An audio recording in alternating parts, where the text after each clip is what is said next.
Push that rock here with some math. A sequence is a mapping from a subset of integers, usually 1, 2, 3, to the real numbers. Okay? It doesn't always have to be the real numbers, but in our class it's from the subset of the integers to the real numbers. An infinite sequence will either dance, wander, or meander. And I'm going to give you examples of all three. So here's an infinite sequence.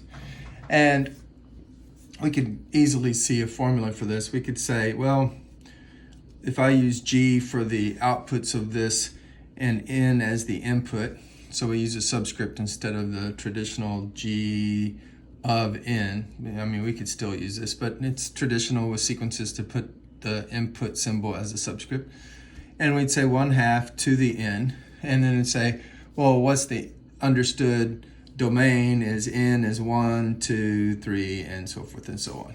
So frequently we write it like this,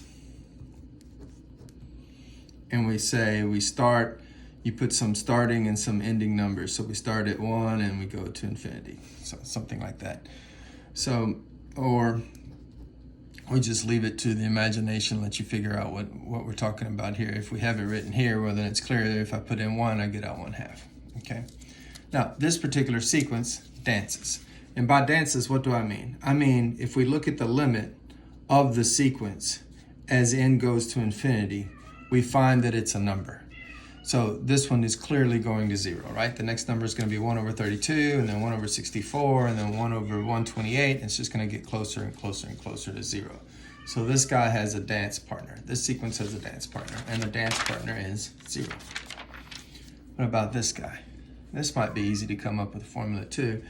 Let's call this T for trig, because I'm going to use trig. And I'm going to say, well, it's sine of, let's see, sine at pi halves is 1, and then at pi it's 0, and then at 3 pi halves it's -1, and then at 2 pi it's 0. So I want it to start at pi halves, so I'll put an n here.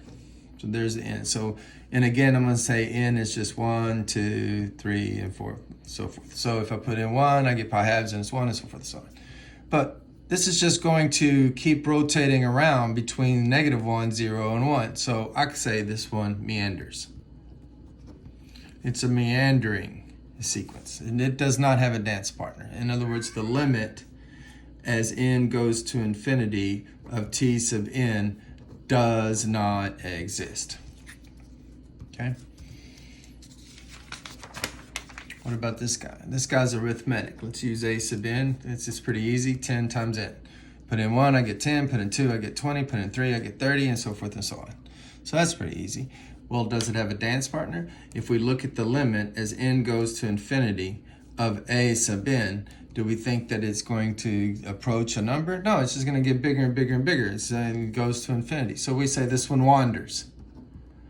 It wanders away. Okay? It's a wandering sequence. A geometric sequence has a common ratio. So when I take some term and I divide it by the term that came before it, see, n plus 1 is an input 1 bigger than this input. So you take some term and divide by the one that came before it. Okay? So I take some term like 27 and I divide by the one that came before it, 9. And I should get the same thing every time. So if I take 9 and divide it by 3, I should get the same thing. If I take 243 and I divide it by 81, I should get the same thing. And sure enough, I always do. I get 3. If that's true, if you get a common ratio and you take a term and divide it by the term before it, I find that students do it backwards and they do 81 divided by 243. Nope, it's got to be the term before. So you take a term and divide it by the term before it. If you do that, you always get the same number. It's a geometric sequence. Another way to think of a geometric sequence is if I multiply by a number the same number every time to get the subsequent number, well, then it's geometric. So I triple 3 to get 9, I triple 9 to get 27, and so forth and so on. So it's geometric. An arithmetic sequence has a common difference. So if I take a term and subtract off the term before it, I always get the same thing. So 9 minus 5 should be the same thing as 5 minus 1, which should be the same thing as 21 minus 17, which should be the same thing as 25 minus 21, and so forth and so on. For instance, 17 minus 13 should give me the same thing. And it does. All of these are equal to 4. So it's arithmetic. In other words, I add the same number every time to get the next number up. Then it's arithmetic. Now we're going to study sequences as inputs to something called a series. The notation for a series is this. This is called the summation notation. It's also the capital sigma in the Greek alphabet. And you put a sequence into this, and this does something to that and turns it into something else. So these become the inputs, and then we get an output, which is a sum. And we're going to talk more. It's also a limit. We're going to talk more about that later. Math made simple, Simpson Math.